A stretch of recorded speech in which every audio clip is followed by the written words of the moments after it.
नमस्कार, बहुत स्वागत है आपका। मैं हूं आपके साथ ज्योति तनेजा भसीन। चुनावी माहौल का आज का जो पूरा दिन था वो रहा पंजाब के नाम।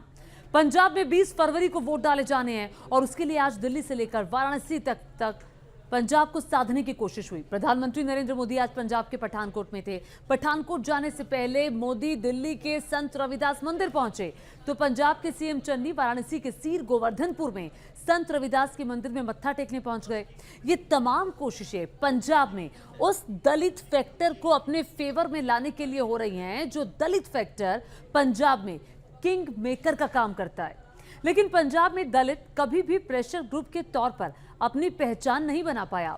इस बार पंजाब का मुकाबला बेहद दिलचस्प है और बेहद कड़ा भी है, क्योंकि इस बार चाहे किसी की भी जीत हो, हार किसी की भी हो, पंजाब विच खेला जरूर होएगा।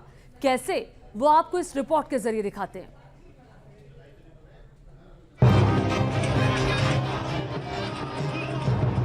भारतीय जनता पार्टी जो बोले सो निहाल।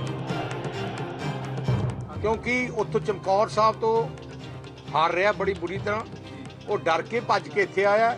ਐ ਨਹੀਂ ਪਤਾ ਸਾਡਾ ਉੱਥੇ ਕੈਂਡੀਡੇਟ ਰਾਹੀ ਸਾਹਿਬ ਹੈਗੇ, ਉਹ 100% ਉਹਨੂੰ ਹਰਾਉਣਗੇ।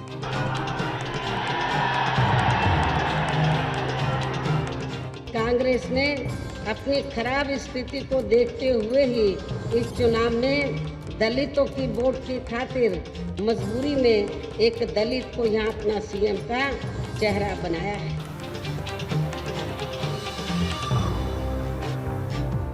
अगर इन्हें फिर से मौका मिल गया तो ये पंजाब की सुरक्षा को खतरे में डालने से पीछे नहीं हटेंगे। पंजाबियों की रो है प्रियंका गांधी, साडी पंजाबण है, पंजाबियों की बहू है। एक लिए तगड़े होके एक पासे हो जाओ पंजाबियों। ये जेड़े यूपी दे, बिहार दे, दिल्ली दे भैये आगे ते राज करदे ने बड़ नहीं करदे।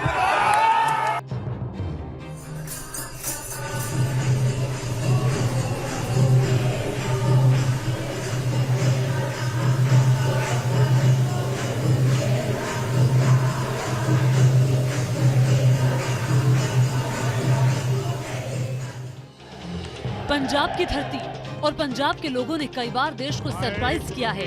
चाहे लोकसभा चुनाव में आम आदमी पार्टी के इकलौते पंजाब से उदय की बात हो या फिर कमल की वेव के बावजूद पंजाब में पंजे की सरकार बनने की अनोखी घटना, हर बार पंजाब के नतीजों ने पूरे देश को चौंकाया है। लेकिन सवाल है, इस बार पंजाब का चुनावी सीन क्या है? पंजाब में इस बार मामला त्रिकोणीय नहीं बल्कि चतुर्भुज मुकाबला है। एक और सत्ताधारी कांग्रेस पार्टी है तो दूसरी ओर है शिरोमणि अकाली दल और बीएसपी का गठबंधन। आम आदमी पार्टी की मौजूदगी पंजाब में पहले से मुकाबला त्रिकोणीय बनाती रही है, लेकिन इस बार कैप्टन अमरिंदर सिंह की पार्टी पंजाब लोक कांग्रेस से बीजेपी का गठबंधन मुकाबले को दिलचस्प बना रहा है। इन्होंने शहीदों की शहादत पर कीचड़ उछालने का पाप किया था कि नहीं किया था? और आप देखिए पुलवामा के हमले की बरसी पर भी ये कांग्रेस के लोग अपनी पाप लीला को बंद नहीं कर पाए, बाज नहीं आ रहे हैं। क्या पंजाब जैसे सीमावर्ती और संवेदनशील राज्य की सुरक्षा ऐसे लोगों के हाथ में हम दे सकते हैं क्या?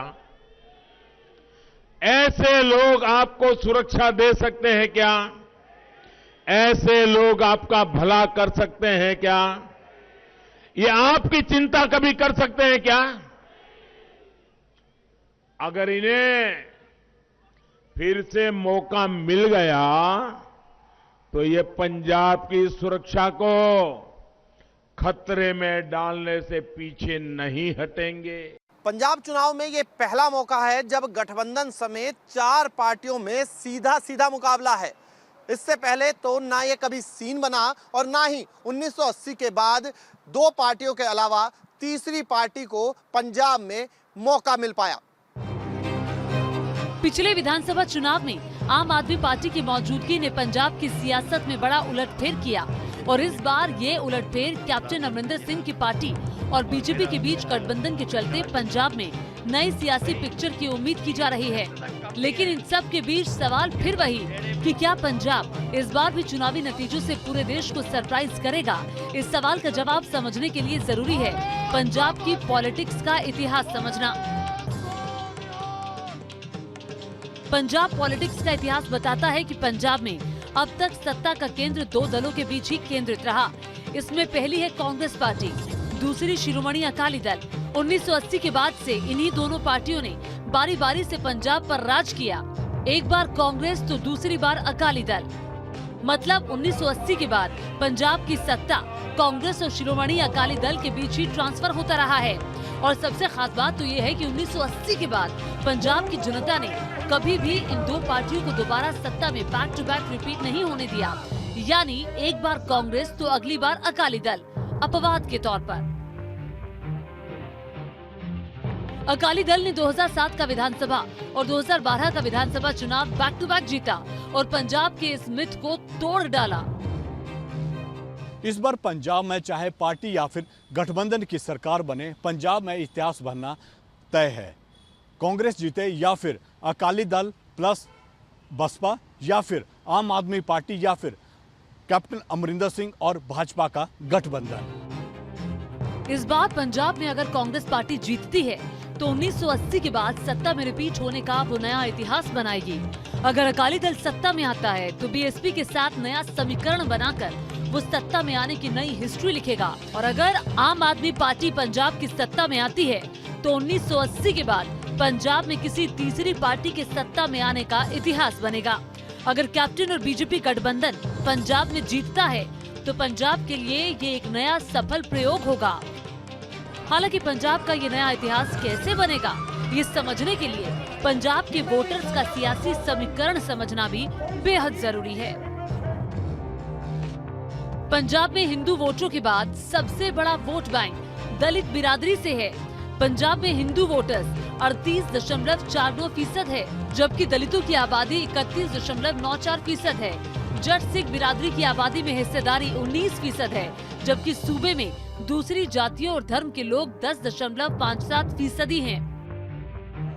पंजाब में दलितों की आबादी सिखों में भी है और हिंदुओं में भी, लेकिन आबादी में अपनी बड़ी हिस्सेदारी रखने के बावजूद पंजाब में कभी भी दलित बिरादरी पॉलिटिकल प्रेशर ग्रुप की तरह काम नहीं कर पाई। सत्ता में दलितों को उतनी हिस्सेदारी मिली जितनी मिलनी चाहिए।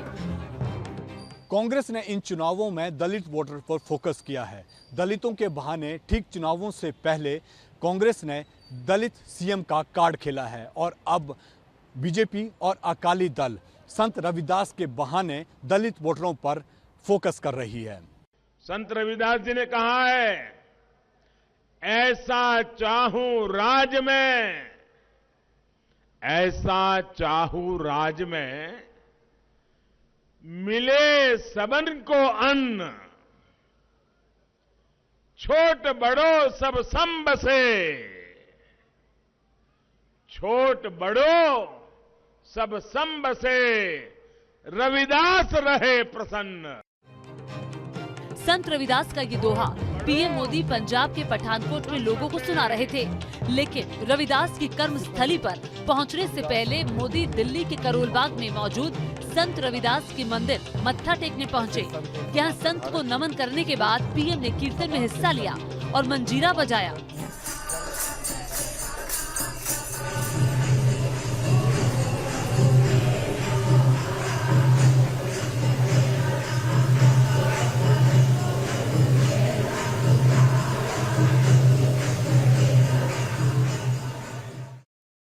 यहां आने से पहले मैं दिल्ली में गुरु रविदास विश्राम धाम मंदिर जाकर आया हूं, आशीर्वाद लेकर के आया हूं।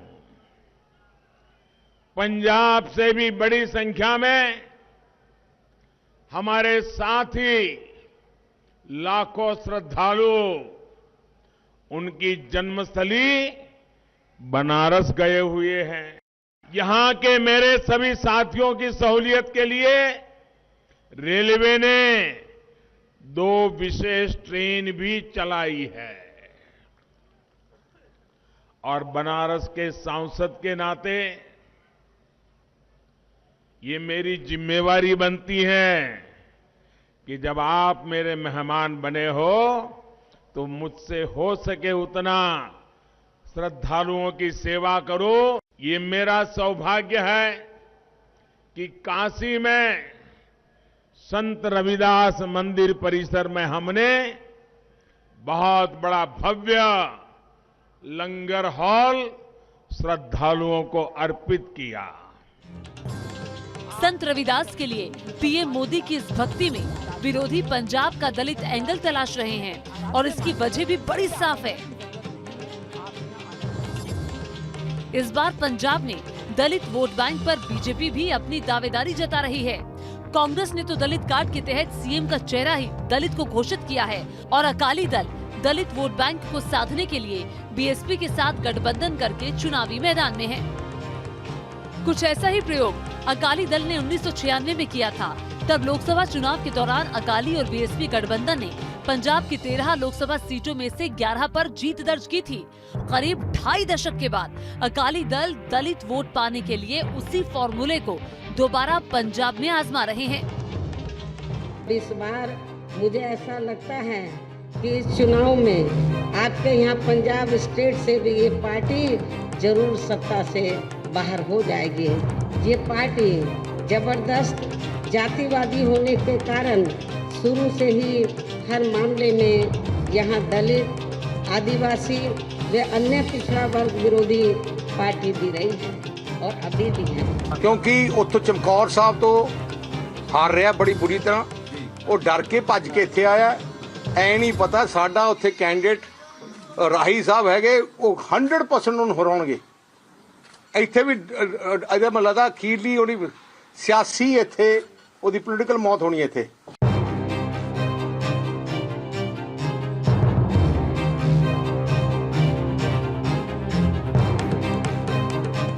दरअसल पंजाब बीएसपी के संस्थापक कांशीराम की जन्मभूमि और कर्मभूमि दोनों रहा है। 1996 में अकाली दल बीएसपी का पंजाब में दलित फैक्टर का इफेक्ट भी देख चुका है। जाहिर है इस बार पंजाब में अकाली दल बीएसपी के साथ गठबंधन करके जट सिख प्लस दलित का समीकरण साधना चाहती है, जिसका पूरे पंजाब में वोटों की हिस्सेदारी करीब 50% से ज्यादा है। अगर ये समीकरण कामयाब हुआ तो अकाली दल बीएसपी का साथ सत्ता में आने का नया इतिहास रचेगी। परम पूज्य बाबा साहब डॉक्टर भीमराव अंबेडकर जी को तथा उनके देहांत के बाद उनकी मूवमेंट को आगे गति देने वाले व जहां के पंजाब स्टेट में जन्मे मान्यवर श्री कांशीराम जी को भी पूरे हृदय से नमन करती हूं, जो अब ये दोनों हमारे बीच में नहीं रहे हैं और अब इनके अधूरे पड़े कारवा को पूरा करने के लिए हमारी पार्टी पूरे देश में काफी जी जान से लगी है। वैसे दलितों पर इस बार सबसे बड़ा दाव कांग्रेस ने लगाया है। कांग्रेस ने चुनाव से ठीक पहले दलित चेहरे के तौर पर चन्नी को सीएम बनाया और फिर चन्नी को ही अगला सीएम चेहरे के तौर पर प्रोजेक्ट भी किया। कांग्रेस को 2017 में पंजाब के चुनावों में बड़ी कामयाबी हासिल हुई थी और इस कामयाबी के पीछे थे दलित वोटर्स।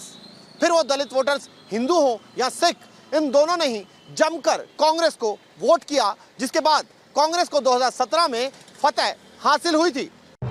पंजाब के दलितों में भी 2 वर्ग हैं, हिंदू दलित और सिख दलित।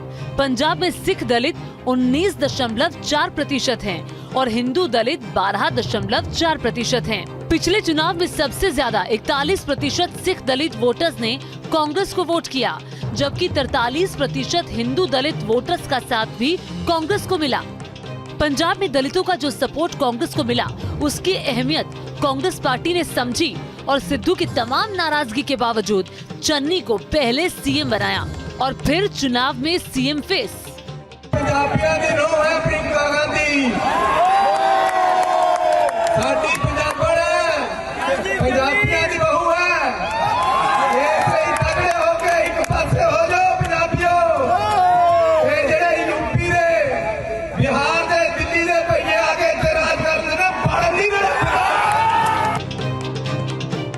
चन्नी की सीएम फेस से सिद्धू को इस हद तक नाराजगी है कि वो इन तस्वीरों से समझिए, ये पंजाब के धुरी की तस्वीरें हैं, जहां 3 दिन पहले कांग्रेस महासचिव प्रियंका गांधी रैली करने पहुंची थी। मंच पर सीएम चन्नी और सिद्धू भी मौजूद थे, लेकिन जब सिद्धू को भाषण के लिए बुलाया गया तो नाराज सिद्धू ने हाथ जोड़कर भाषण देने से इनकार कर दिया। जाहिर है कांग्रेस का दलित प्रेम या तो सत्ता दिला सकता है या फिर कांग्रेस के अंदरूनी कलह उसके सारे गेम प्लान पर पानी फेर देगी। हालांकि ऐसा हुआ तो दलित वोटों के लिहाज से सबसे बड़ा फायदा अकाली और बीएसपी गठबंधन को हो सकता है। गठबंधन के तहत पंजाब की 117 सीटों में से अकाली दल 97 और बीएसपी 20 सीटों पर चुनाव लड़ रही है। इन सब के बीच बीजेपी भी कैप्टन अमरिंदर के सहारे पंजाब में अपनी नई जगह तलाशने की कोशिश कर रही है। बीजेपी के सामने दलितों का विशाल समीकरण है और पास में मुद्दा राष्ट्रवाद का है। इसी पठानकोट पर जब पाकिस्तानी आतंकियों ने हमला किया था, तब देश उस संवेदनशील मौके पर एकजुट था, लेकिन कांग्रेस पार्टी के नेता क्या कर रहे थे, आप मुझे बताइए, जरा आप मुझे जवाब दीजिए। इन लोगों ने सैन्य के शौर्य के खिलाफ सवाल उठाए थे कि नहीं उठाए थे? पंजाब के पूरे पॉलिटिकल एपिसोड में आम आदमी पार्टी को भी नजरअंदाज नहीं किया जा सकता। आम आदमी पार्टी ने इस बार भगवंत मान के जरिए जट सिख पर दाव लगाया है, लेकिन पिछले विधानसभा चुनाव के नतीजे देखें तो केजरीवाल की पार्टी ने दलित वोटों में बड़ी सेंध लगाई थी। 2017 विधानसभा चुनाव में 19% दलित सिखों ने आम आदमी पार्टी को वोट किया था, जबकि 21% दलित हिंदू ने झाड़ू का बटन दबाया था। जाहिर है इस बार पंजाब में दलितों का वोट निर्णायक है। दलित जिस ओर भी जाएं, जिस किसी की भी सरकार बनाएं, पंजाब के इतिहास में इस बार बड़ा पॉलिटिकल इतिहास लिखा जाएगा। Team news nation.